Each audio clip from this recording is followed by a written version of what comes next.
The information in this podcast is not intended to be used as the primary basis of investment decisions.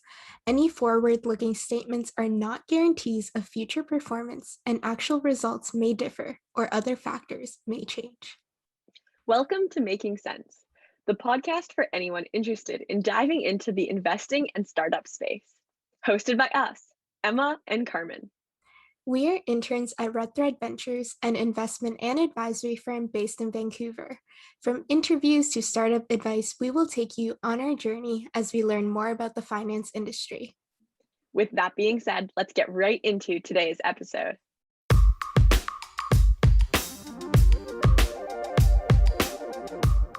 Hi, everyone. We are very excited for today's episode. We have a special guest with us here today, Tania Lo. Tania is the CEO and co-founder of Tandem Innovation Group, where she convenes a network of over 150 growth advisors, contract CFOs, COOs, and many more individuals, and connects them with startups and growing companies.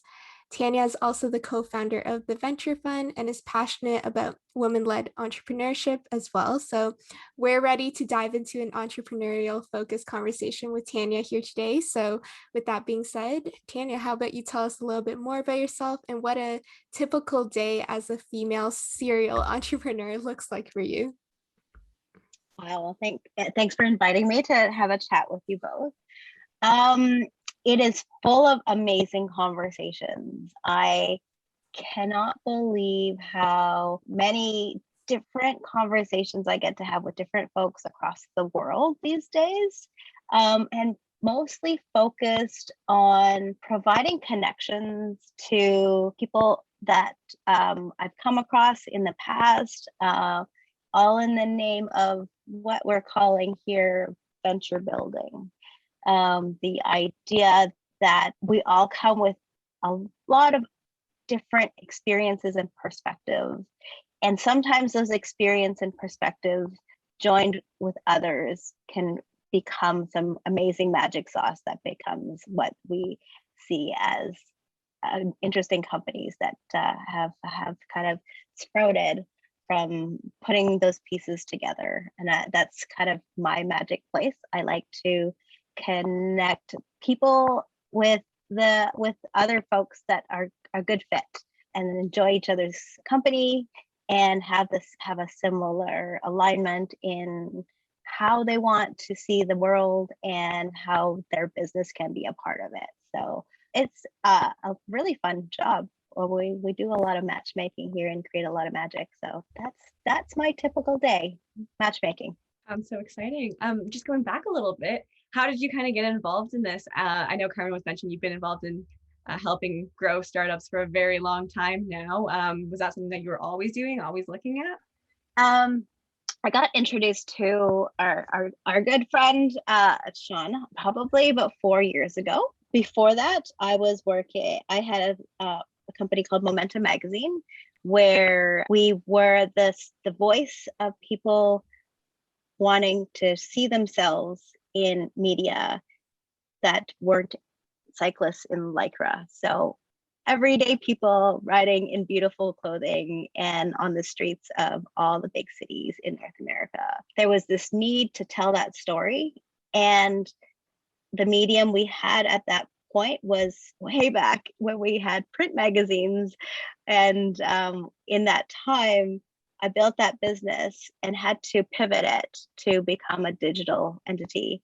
And in doing that, I learned and enjoyed raising capital to do that pivot.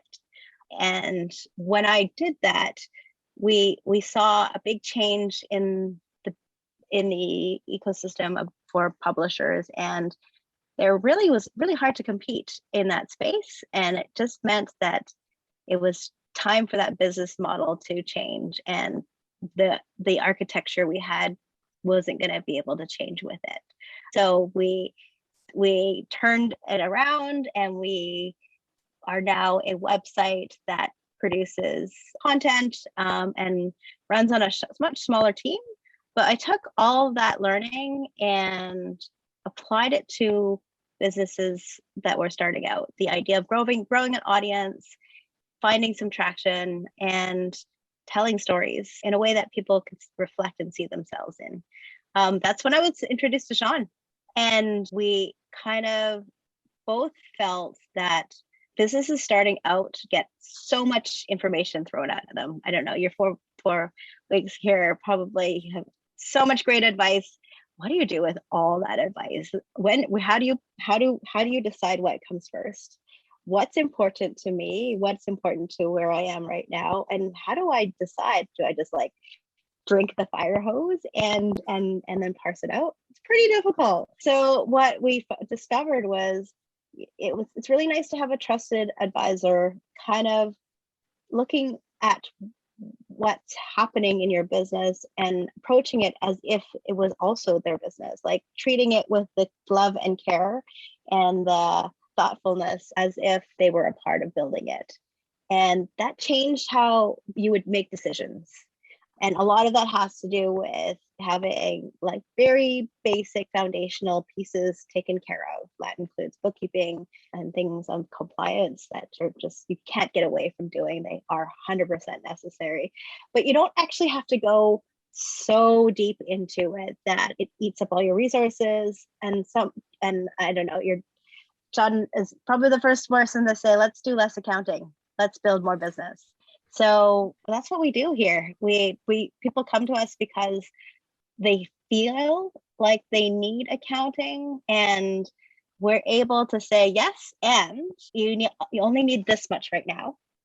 And what you do need is some finance strategy. So where we say, like, we take a moment, a pause to share, what you probably have in front of you is somebody who is an accountant that is likely your tax accountant, the person who's responsible for taking what happened in the past and sharing it back to the CRA to let them know what happened. Not much more to that than that. What often happens is that business person or the CEO or founder is saying, well, my accountant's not really helping me understand my day-to-day. And that's not exactly what they often are meant to do. Their business model is doing tax returns, and so they do many. And if they stop to go and do day-to-day work, well, that would be a totally different business model. But not many people know that when they go and start out. They're like, an accountant, that's what they should do. They should help me run my business. They should tell me how much I should spend or not spend. And really, like, just identifying that role is a role and might have too much emphasis in what it can do with a startup. And so we always say, like, accounting is about the past and finance is about the future. So you need both. However, it might not be the same person, and it might not be the best use of one person's time to do all of it. So breaking it out into a mini team where you have a bookkeeper, a tax accountant, and a hybrid, potentially CFO, COO, to help identify the opportunities that you're learning from the bookkeeping to drive what opportunities might be there. You can learn so much from the data that you're seeing. And if you tell the story in a way that is understandable by the CEO and by everybody else around you collectively, you can move a lot faster because everybody's on the same page and everybody's reading the same story. They're not reading something different into what's actually happening. So in a sense, we end up being translators between finance and accounting language and new startup entrepreneurs who have great passion for their product or their service or what they're trying to build out, but they might not have the language to tell that story to those folks that they want to be involved and want to build with them. And without that, when you don't share a common language, you kind of lose out on your ability to move fast. And I love this analogy that I received from a good friend of mine, Tara Fraser, where we can move as fast as the speed of trust. So if we don't have trust amongst all of the people working together, we can't move very fast at all. We're actually going to go super slow. We're actually probably going to go backwards. So the idea of spending time to get to know each other and taking the time to translate for everybody so they're on the same page, and then you can move forward together at a faster pace. Yeah, it was great hearing kind of the vision, and I loved kind of getting to know how you and Sean kind of developed your partnership. It's really interesting to see how everyone kind of came together. But since you've been in the startup space for so long now, what kind of has been your favorite and least favorite part about working with startups like every day? I love working with startups because I am personally drawn to, and I think John and I have this same DNA here, is like we can't help ourselves. There's so many connections to be made. We've seen some shape or form of it before, and we can see very quickly how this different version of it has an amazing potential. And that spark is like, it's like perhaps you're building a house with Lego and you know all the pieces are here and you're like, okay, where's that piece and that piece? I've seen it before, I built it before. I can pull it all together, and I can visualize what that looks like if we can get all the right pieces together that we've seen already, and put it towards this new idea and a way of doing it.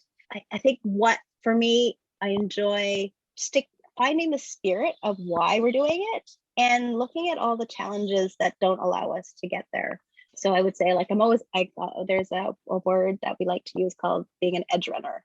That means you're always on the edge of the field and just close enough to the edge to see what's on the other side without tipping over. But in order to do that, you have to have a really strong community around you to allow you to do that. But it's fascinating. You see so many new things that inform the ecosystem you are at, and you can kind of pull it back and share those findings. And I think the space that we're in, we're definitely sharing a lot of our tools and sharing our learnings. I am completely fascinated by the function of finance as a tool to create what we need to build these companies. And I'm fascinated by new architectures of finance. So we see across the board very systematic, traditional ways of finding capital. I'm a big champion of taking it just a little bit slower to identify and unveil that it isn't really a fair playing field out there. It's really, if you already have money, you come from a lot of privilege, the potential for you to get more money tomorrow for a project is really simple. Like, it's not very difficult at all. You have $500,000 in the bank account. Tomorrow, the bank will, without a doubt, give you another $500,000 based on just having it. But if you look at a lot of entrepreneurs out there, many of them may not come from privilege. You'll often hear, if there's not if the founder doesn't have a friends and family around, I don't trust that I can invest with them. But if we said that out loud, then we're automatically discounting those who don't have rich friends and family. And how is that fair that those ideas don't get to surface and we don't get to explore what those end up looking like? So taking that perspective, we're missing out on a ton of innovation just because it never gets to surface, because it doesn't come with what we're normally used to seeing. And we'll see, like, the stats are that women-led companies receive only 2% of all capital that is out there. That's atrocious, and that shouldn't be allowed. And what are we doing about it? It's really important that we identify those gates that we naturally do all together. We all naturally, without thinking about it, we move a little too fast sometimes, and we forget to ask the questions of like, what are our assumptions in making a decision, and why are we asking these questions? What was the spirit of the question in the first place? If we get back to, like, the reason why we asked the question, is that still relevant? And have we asked that question and made it difficult for somebody for no good reason, right? I think what we're seeing in this world right now, there is an opportunity, a generational wealth that is transferring from baby boomers. Like, baby boomers are a large part of our population, especially in developed countries. And I would say that there's a lot of it just locked up and sitting there, not doing anything. It can be put to good use. And the question is, what do we want to use it for?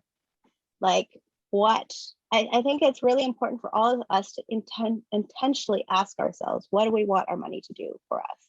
What needs to be done in the world? And there's not a lot of time. Tomorrow could be our day. We don't know. We don't know how long we'll last in this world. Can we sleep at night? And did we do what we needed to do to get capital that was not in use into the hands of folks that can do more with it than it just sitting there? Capital that is not in scarcity, but is just underutilized. Like, just, it feels very wasteful to just not use capital to be able to be in cycle, not to be wasted and like never seen again, but really in cycle, like put it into the system, let it grow, let it become something else, let it come back so that we have more capital. That feels like something that we all need to work towards with the privilege we have of this language that we share with finance as a tool. So those are kind of things I think about all the time. I'm like, okay, when we raise capital for companies, when we're looking at companies, who else is looking at what the gender makeup looks like of the cap table? If we go fast and we take money, yes, money is great. Yes, we need it. But if we don't take the time to make sure that when this company goes to raise more money, that we have diluted the diversity of the founding team, then we're doing a little bit of disservice for our future. And we're probably going to see the same outcomes we've seen in the last 40 years. There will be no change. And that seems kind of silly to waste your time on also. So those are kind of some of the theses I come with. And I try to make sure we spend time talking about it, because they can be icky and they can be conversations that are difficult. But we also say at Tandem, be ready to feel uncomfortable, because if you're not uncomfortable, you're probably not seeing a lot of really interesting things. And those without privilege are always uncomfortable. So like, let's all do this together and let's understand what it feels like, because that's when we get some really cool connections. This innovation comes from necessity.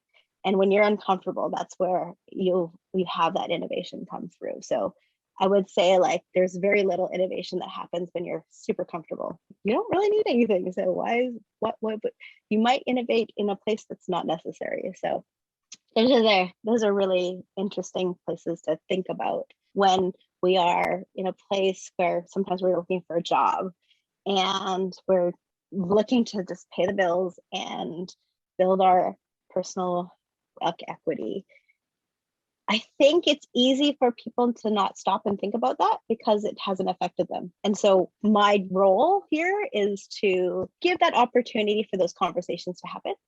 And we have such an amazing opportunity at the moment of financing to change how people arrive at their next step. Like if they're passing through, they're raising money. What if right at this moment they get to see what they can ask themselves what it looks like if we asked, why don't we care what the cap table looks like? Why don't we care that it's very gender imbalanced further down the road in larger corporations? Why do we not care that more money isn't being managed by women? I'm not asking for all of it. I'm just asking for more than 2%. And that should be pretty valid. And I think we could see some really amazing things happen in the world if we put some energy there to make that shift. Yeah, well, the what you were saying about privilege, like that really resonated with me as well. Just because like I recognize that I am so lucky to even have this internship in the first place. Because I do come from a position here of a little bit more privilege than maybe what other people are subjected to. So, and actually one of the main reasons why I got into business in the first place, right before COVID started, I was at a Women in Leadership conference in Vancouver, the Art of Leadership, and I had the opportunity to listen to so many women who are in executive roles at these big companies talking about how for the longest time they're the only ones in the room, and that bugged me. Like even as a 17-year-old, I was like, this shouldn't be happening right now.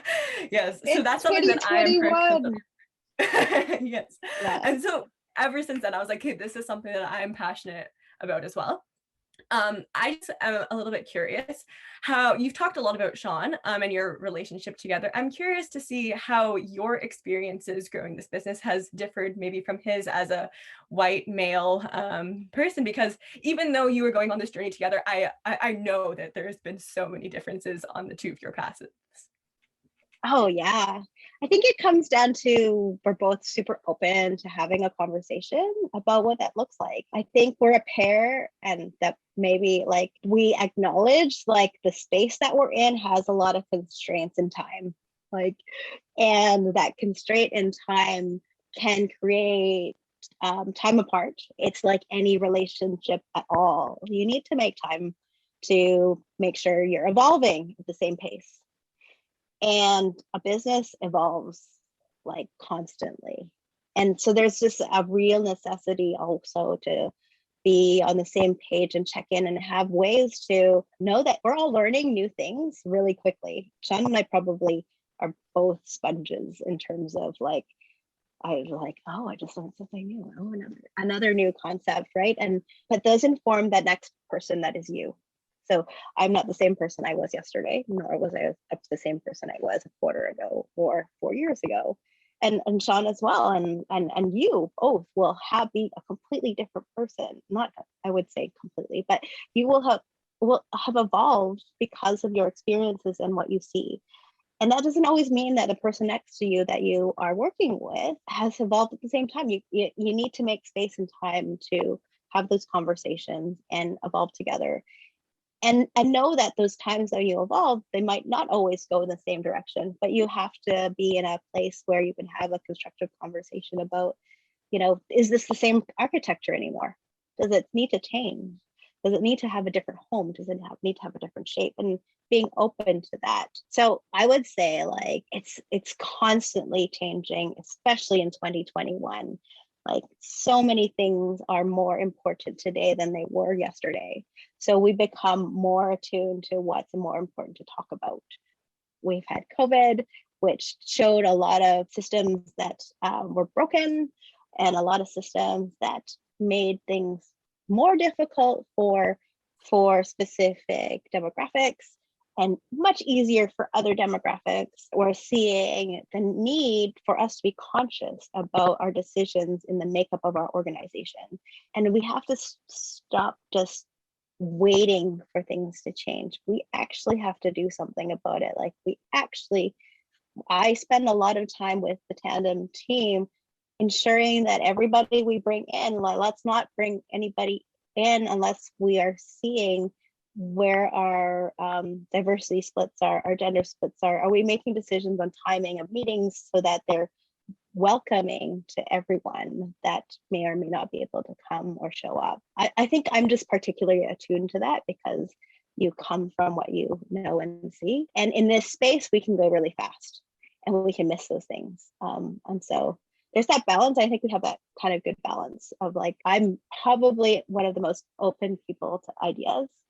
And because there's no way I know everything, and I think I love the idea. This comes from design thinking. So in the space where people are designing product, they use the process of design thinking. I'm sure you guys used a lot of design thinking in your last years of classwork. And the idea that if we just come in a moment of openness and like let it all out, and share the diversity of ideas without holding back before we make a decision, then we can at least be open to new things that didn't come naturally to us. And there's this fantastic opportunity to mash them all up. I'm a big fan of like this and this, like put them together. That's something even better than we could have thought of on our own. And just using that process as a way of being open to ideas and open to like, if we talk, I think it could be even better like than I originally thought of. And so I think that's probably what drives us to keep working together, because we both have similarly such different ecosystems that we play in. And when they cross over, they can be really awesome. Like they can really do some amazing amplification. And just, I think I think we both see the opportunities there because because they are just very, very vastly different. You were mentioning the two different ecosystems you play in, and then also earlier, the redistribution of capital. I know one thing that you're involved in is the CEO network. I'd love it if you could tell us a little bit more about that, your involvement there, and what they're doing to make changes in that aspect. So a lot of things kind of happen at the same time. When I met Sean, I also met B. Alink of the linker. We were introduced by the same person, Body Fully Wong. So Body Fully Wong, she is one of my old dear friends and mentors, and she runs a fund called Peak Ventures. And she's like, "Oh, you need to meet Sean Hodgins. He's the most entrepreneurial CPA I know." And then she's like, "You need to meet B. Alink. I'm looking at her company and potentially looking at investing in it, but I'm not sure if they're ready yet." So I met B and I met Sean literally within a week of each other. B became my first client in this role of venture building, of being a contract CFO, COO for startups. And B and I, for our first real activity together, was applying to be a CEO venture. So CEO was in its second year at that point. And CEO set out to unlock women-led ventures that were working on the world's to-do list, and democratizing the way they have access to capital.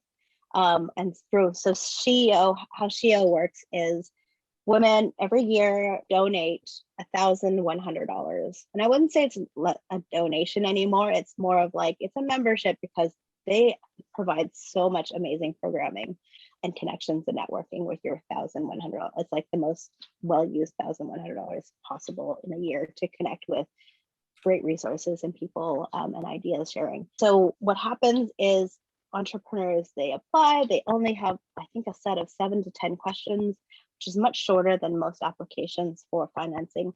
When you go to look for financing, the question can go on ad nauseum for a long, long time. And like, you're like, why am I filling out a dissertation to apply for financing? Like, I might as well wait tables to get this money because it's going to be faster in tips than it is as if I were going to go through this process. It's not as, and so they set out to change what that looked like and also have democracy of the activators. So they call the members activators, to be able to choose which companies get a 0% loan. And at an early stage in a company, a 0% loan means it's not taking money out of your resources to pay interest. And you have time and room to test out your processes to grow your company. So basically you have a video and you share with the activators vote. Usually there's about 100 plus applicants and they choose 5 applicants to win the 0%, about $100,000 loan to be paid back over 5 years. And so B was the winner, one of the 5 winners in 2016. And that started our journey with CEO. And I saw how amazing it was, the support systems, like the amount of PR B was able to get, the amount of connections that she was able to be in touch with, and the resources. And I was just amazed by like how we got from, you know, when we applied and a linker doing probably a little less of under $150,000 in revenue, to this year 3. After that, year 4. We've had 2 years of reaching $3 million in revenue and being a profitable company. What the linker does is it provides a mobility device for people with mobility challenges. And through CEO, we were able to just have the support that when you're starting a company, a startup specifically, you don't have a market that is available to you yet. You're doing a lot of marketing. You're doing a lot of teaching of like, what is this? People are like, do I trust you? Do I trust you enough to pay that much money? And so we worked on that a lot. And CEO was there to support the idea of like, you know, this needs to happen. People with mobility challenges should have the agency and the ability to stay active. And this product, I'm like, is a game changer for those who don't have a choice in their mobility. If you don't have a choice in your mobility, should you only have the choice to be wheeled around in a wheelchair? Should you only have the choice to be looked down at because you're holding a walker and there is a stigma around that? No, you should have the ability to have eye-to-eye contact with people and talk to them like a human, and also have the ability to keep strengthening your muscles and creating the movement you need to stay active and healthy. And so there was no brainer that this product needed to hit the market and it needed to reach people it needed to reach. Amazing story about how we were able to connect people with the product without not always selling directly to them because they couldn't always afford it. So that was taken up by a celebrity ambassador, and it was just a most heartwarming story about like people caring about this demographic of people. And that's 20% of the world will have a mobility issue that we may or may not see because it's not usually a visible disease that causes these challenges. So super interesting that 20% of people don't have access to mobility when they need it. So with CEO, that was year one. Year two, I was able to support Nada Grocery through my connection with Spring. So Keith Ippel started Spring with Bonnie Foley Wong, and the two of I stayed very closely in touch, and I would be very aware of the companies that Spring was supporting, and Nada was one of those companies. I supported Nada in the early days of figuring out how to open up their store, how to have enough cash to float the inventory and close up on construction. And then the CEO opportunity came up, and she was like, and I helped her complete the form, the financials parts of the form, and she was a winner again in 2017. So I just saw this space that we were really good at, which was just knowing what was needed lightly for these companies to have what they need to be able to access funding. And so that was a really great foray into CEO. But it was really Bea who led the charge and just saw how amazing Tandem was as a partner for her, and wanted to share that with other CEO sisters. And I had a really strong relationship with the women, the founders of Isle, also another Vancouver company. We were able to place Jazz there as their CFO and support them in their capital raise. And in the time of COVID, we were the only ones that, were actively showing up to help support ventures understand how to manage their cash flow with things changing with COVID. Like all of a sudden their supply stopped, or all of a sudden they couldn't sell anymore. Or how do I apply for government subsidies without my finances in order? Like a lot of it required having those compliance pieces ready to submit to be able to be eligible for the Canada Emergency Wage Subsidy and the Canada Emergency Bank account. Those things were not accessible to them unless they had support on the finance level. And so I stepped in with our team at Tandem to provide connections and just some light support to make sure that everybody had what they need to be able to apply for these and go forward. And so we were in such good relationship. We were able to support, my experience with Bea was at the linker was just being that translator and that partner to pull out what was actually the business model, to pull out how to become sustainable and have that agency of revenue, of having agency of your own capital, so that when you go to look for capital, and it takes a long time because they ask a whole ton of questions and they hold a lot of power. I mean, there's a lot of power dynamics with people lending money, people investing money. There's tons of power dynamics. And CEO is really about there's more power if we can have power with our ventures. If we can let go of our need for certain things to look the same way that we've always seen them, we might open ourselves up to something even more interesting than what we have ever seen before. We're not asking anyone to provide more than they can. And it's the idea of leaning into abundance and not scarcity, and that there is enough out there. We can just see how much is out there. There's no reason we can't find it if we have the right connections, and if we collectively use our networks and find and connect people with what they need. And it doesn't always have to look the way it looked like before. And so she is a really fantastic place for us to have those conversations that often keep many startups stagnating and keep startups from flourishing, because their doors are always shut, the gates are always closed, because people are used to seeing things in a certain way. And so she is that home for all of us who are like, there's got to be a better way, and this can't be where it stops. Like, we as a community want to see these things happen. There is a need for more zero waste grocery stores in the world. There is a need for like non-wasteful menstrual products. There is a need for care at cost. And these companies are what are showing up at SheO. And so that was kind of the reason why we, as a collective, looked at building a follow-on fund, because we saw, how hard it was for companies. So you guys have been working a lot on the red thread, new ventures that come through the pitches. Well, those pitches are often early on, like these companies haven't even been formed yet. And so what happens when companies haven't been formed yet and they go to raise capital first? Well, it's very inexpensive. Like, if these companies do well, you got a fantastic deal. You just bought in so inexpensively. But what happens is that messes up the potential. People get used to that. They're like, I want a good deal. Like, I'm only gonna buy if it's on sale, kind of space. What happens if that sale means that what else, something else you're buying costs way more? And do you choose to not buy the other thing even though it's necessary? Probably not, but now it costs you more because they made a sale on the other piece.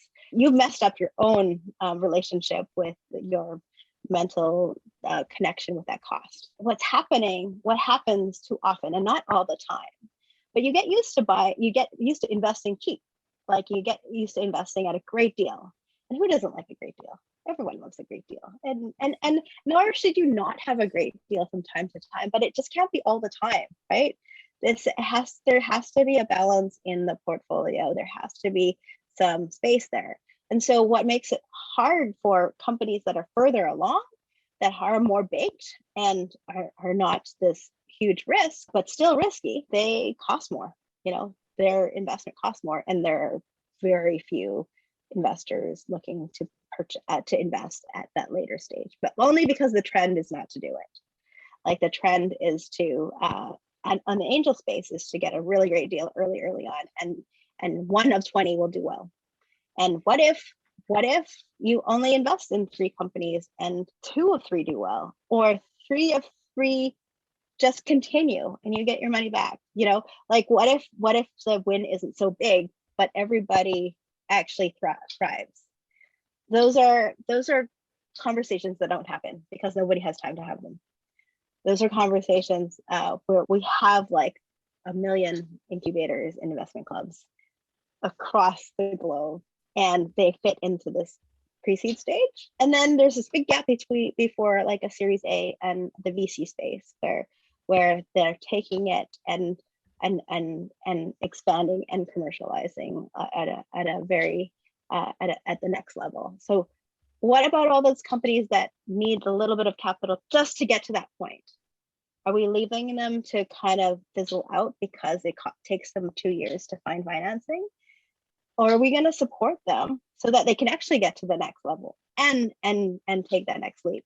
I think we are causing companies to take too much time to find financing just because they're not the cheapest bet. They're a better bet, but more expensive. So there just needs to be different vehicles for it. They don't have to all look the same. And so that's why we created the Venture Fund, something a little different, with asking activators who have already committed their $1,000 to get these companies to where they are at. So how horrible would it be to leave it at that, and then not support them in their next challenge, which is like growing to get to a place that they can expand globally and be able to create more impact. And SheO's work on the world's to-do list, which is another acronym for working on the UN's Sustainable Development Goals. So that's a little bit of the story about SheO and the Venture Fund, how it came about. and how all these pieces are tied together. They are all one of the other. And the venture fund has so many elements of Red Thread Ventures that are part of it. So I would say like the venture fund wouldn't have been created without the Red Thread Ventures as a different architecture and shape that could inform how we can look at investing in a different way, how we can bring community together to invest together, and how we can support these ventures by reducing the risk profile that they may have through these relationships, these long-term relationships we have with these ventures. Like that's a big piece of it, is knowing it's that speed of trust moment again. Like having been with these companies over the years, from the minute they took $100,000 interest-free loan, having them pay it all the way back and seeing them into the next stage. You know that person, you know what they are capable of doing and what they say, where their vision is. It is not a brand new company you're hearing at a pitch for the very first time. You're actually, in a similar way how Red Thread Venture seeds a CFO in the relationship, it's very similar in that there's a relationship there. So it makes investment a different risk profile. So I think there's so much connection there, and there's so much that we're creating at the same time together.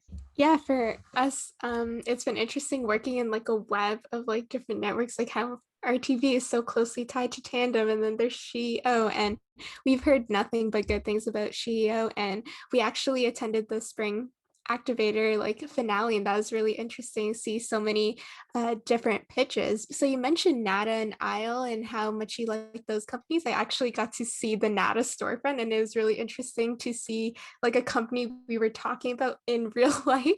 But can you tell us about a story, whether or not it be Nata or Isle or another company, just a company you worked with that was particularly memorable, and what were kind of your biggest learnings that you pulled from working with these companies? I mean, Nata is a fantastic story because Bree is an amazing entrepreneur. In that, like, she never leaves one leaf unturned.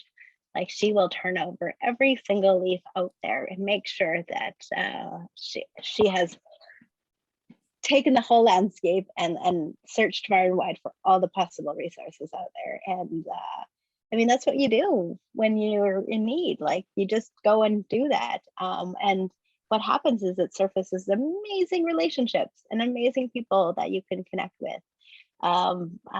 Just going through that journey of doing it. It's not really, yes, you went about it because you were seeking a certain piece of information or a certain piece of resource. But what happens is you meet a lot of people, and you gain a lot of friendships along the way, and a lot of really deeper relationships. Nada is a byproduct of Bree and her team's tenacity to actually bring it to fruition and learn as fast as you can learn everything you can possibly learn along the way, and really be open to things you don't know about and new ways of creating. Nada is changing the landscape of how products come to reach their customers, like in the shape that they come in. Like, who thinks about packaging and not having it, right? And what does that look like? And how do we market that? And how do we get that places? I mean, it goes back to old markets, right? Markets don't usually show up at a market, and there's no packaging. You come with your own bag or your own basket, or and there isn't much waste. And somewhere along the lines, we developed this culture of packaging everything and creating more problems for ourselves. Like, I worked at a company at one time where I was in charge of production of the garment, and we were choosing hang tags, the descriptor of the fabric and the product, and like, it's this marketing piece. And it just killed me that it was like attached by plastic and attached to like a filmed piece of paper that you couldn't recycle, and like, it takes people time to detach it. You got to like decide, what do I do with this garbage and this one piece that I can recycle? Why do we do that to ourselves? Like, what's the point? we could have done it in a different way where we didn't create extra waste. Like the idea that we don't capture waste as a cost to society and a cost to building, it's such a waste for our own futures. Like we can do it better if we just thoughtfully thought about it, and I don't think anybody really, I don't think enough people think about that. In like, it's an easy decision to make if you thought about it, to do it differently and just create less waste in the process. And so Nada and what they're doing is like mapping new ways of product to customer. It's like muscle memory. If you do it, people will start to practice it and model it. And I know it can't happen overnight. It has to happen in stages. And so like this way of receiving food and helping me in my everyday like consumption of my food and not having me need to have waste, it's kind of amazing. And why doesn't it happen more? I don't know. Like, so like it just needs to happen, and Bree is going to make it happen. And a lot of it is the tenacity of turning over all the leaves and making sure that everybody hears it, and like and really just asking everybody like, what do we need in the future? And you know, can we support this to get there? Because this type of supply chain, this distribution way, is something that can operate in a translocal way. So I think we're moving from a globalization idea to translocal economies where supply chain is close to home and it's not disrupted by COVID. It's actually more relevant in times of COVID. It's close to you, it's available to you. We should never have these moments where, you know, something shocks our world and food becomes a scarcity. That should never ever happen to us, ever.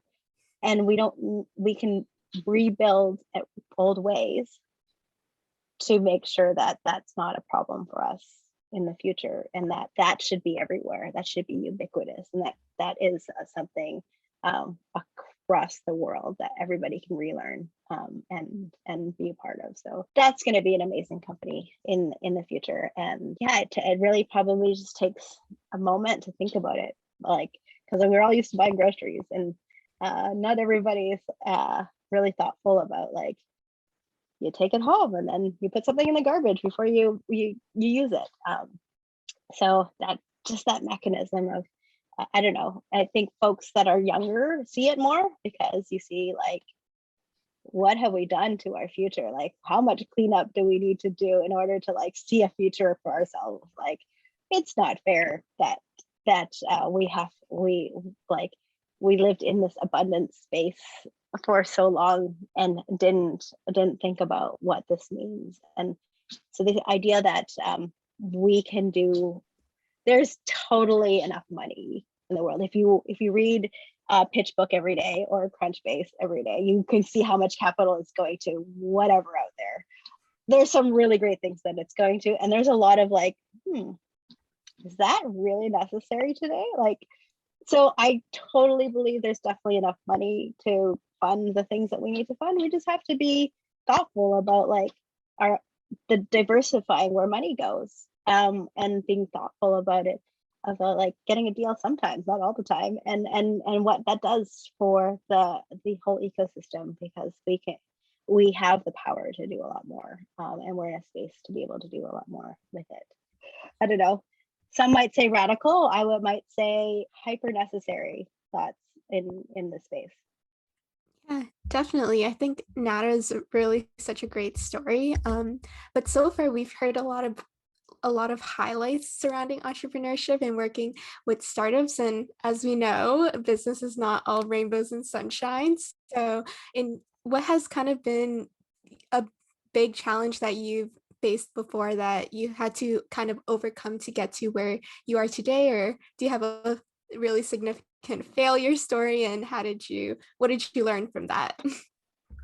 Oh yeah, I mean, you're only a great entrepreneur if you've failed a few times and had a lot of lessons learned. So I would say, like, in what we do at Tandem, the best entrepreneurs are second time entrepreneurs that have like seen the value of seeing what they experience and could have only known through that experience. So bad experiences can be catalyzing for a redo the next time around, or a just more mature data points for decision making later on. When I ran Momentum magazine with my partners, it was my first time running a business from start to finish, or start to wherever it got to.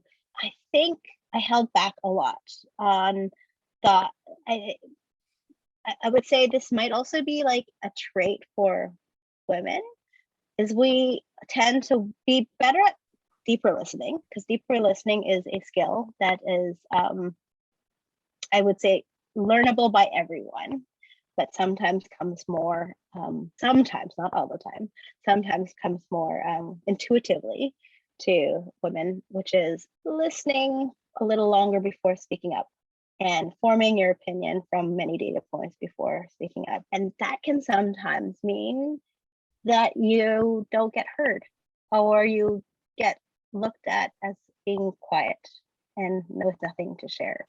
And sometimes that, it's often like the first person that puts their hand up will get an answer, right? Whether it's a good one or not, a bad one. And so I have learned to make room and facilitate room for voices that don't generally speak up first, to make that a place where people have that opportunity to feel safe and to be able to share their ideas sooner than they might have. Because if we don't share those ideas, then they don't get to be a part of that awesome mashup. If we don't hear from everybody, we miss out on it. And if we don't take the time to facilitate space for that, then wasted time and connections of things. So I'm a big, I think what I've learned from my early days has been make room for everyone to be able to speak up and share their ideas, because that's where cool ideas are. Those are the ones we haven't heard yet. We've heard the other ones for sure in some shape or form. These are the gems that need to be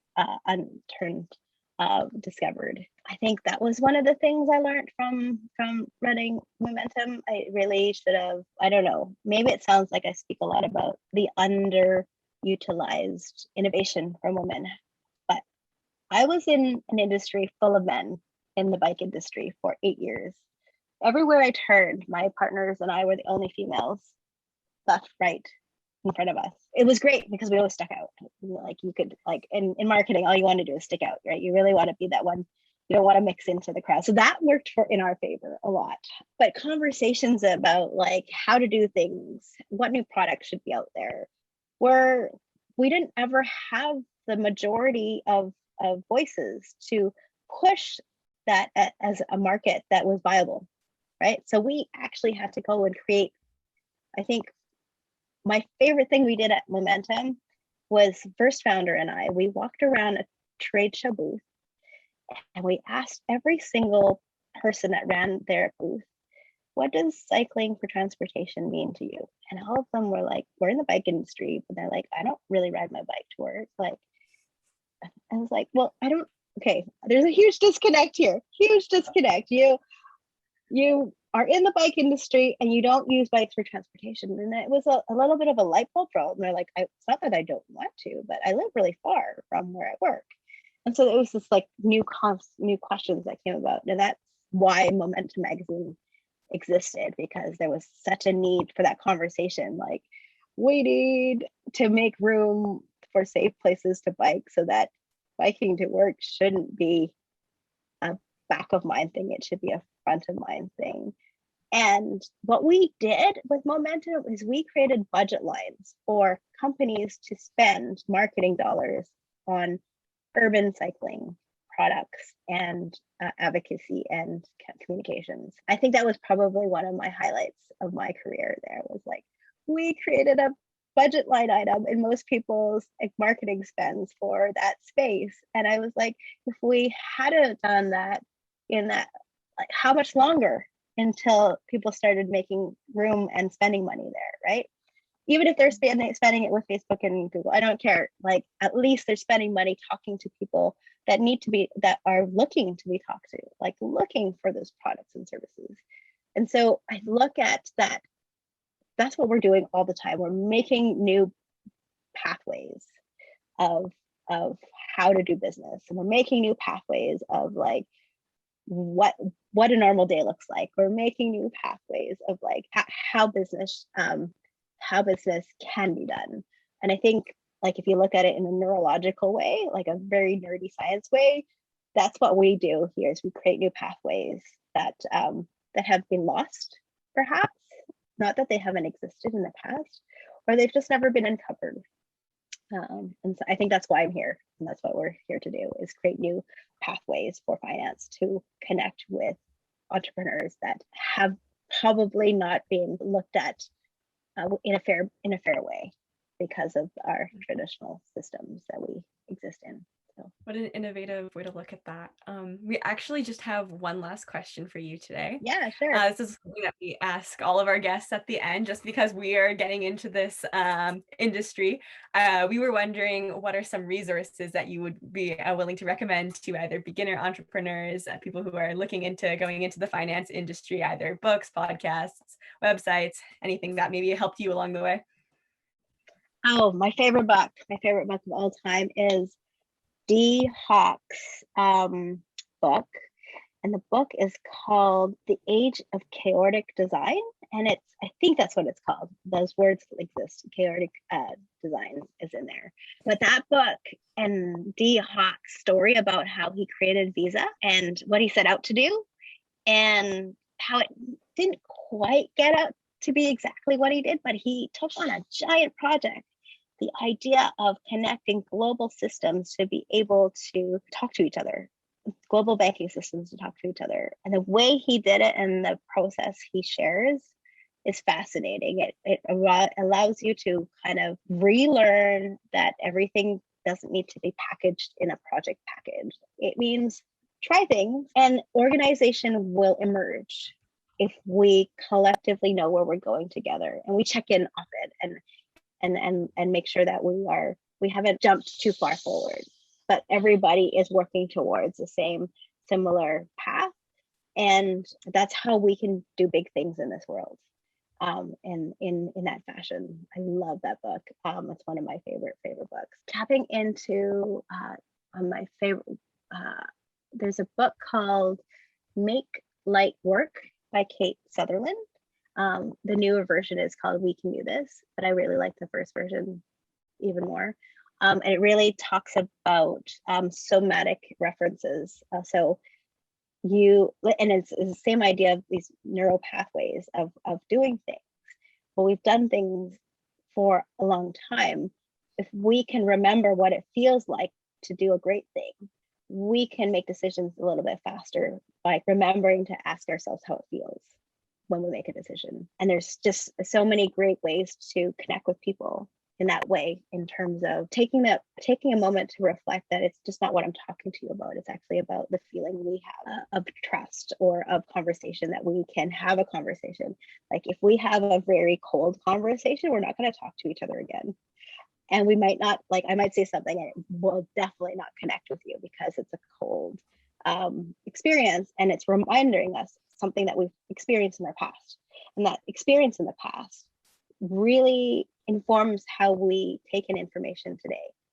And so understanding that will help us understand other people, different diverse backgrounds in doing business. Like, we might not understand each other because we don't have the same past life. And so our bodies will react differently to information. We will hear things differently. We will feel things differently. And it might take a different or more time together before we feel comfortable accepting each other's words and doing anything with it. So those are amazing skills that have been shared through some of these books. So I would say look into somatic leadership. It's really interesting, and I think bringing science together with what we do in our everyday lives. Well, I wrote down both of those titles, so I'm definitely going to look into reading them, and I hope some other people who are listening to this take your advice and check these out for themselves as well. I just wanted to thank you again so much today for meeting with us. It was really, really nice getting to know you and your story and how you got to where you are today. I know I personally learned so much from you as someone who is interested in the entrepreneurial space as well. These stories really just excite me, and how you're making this path towards venture building just so much more accessible for everyone. Thanks for taking the time to ask those questions. And you guys have a different experience and a different generation to bring to entrepreneurship. And I would encourage you to be voiceful of what comes to you when you see pitches, for example, and how they affect you, because what you experience is important. And if we can have the opportunity to tap into different generational and diverse voices, the outcome will be so much better. Yeah, 100%. That's one thing we were talking about even earlier today. A lot of people think of diversity as what gender we are, what race we are, but sometimes we forget to think age is a big factor in this as well. Yeah.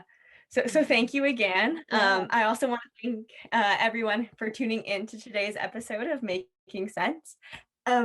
We hope you loved hearing Tania's story about her experiences in entrepreneurship, and that you're able to pull some lessons and ideas from our talk today. As usual, make sure that you're following Red Thread Ventures on LinkedIn to stay up to date with all of our announcements, and subscribe and following our YouTube, Spotify channels, or whatever platforms you use to stream podcasts. Next week, we'll be back with more guest interviews, and we can't wait to see you all then.